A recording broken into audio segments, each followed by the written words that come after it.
แดนมันแสนเดียวดายอำเภอด่านซ้ายใครมี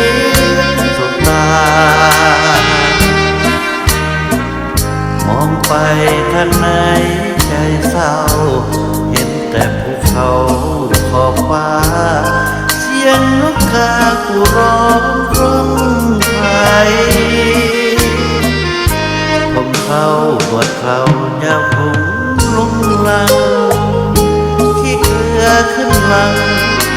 ไม่เหลือใคร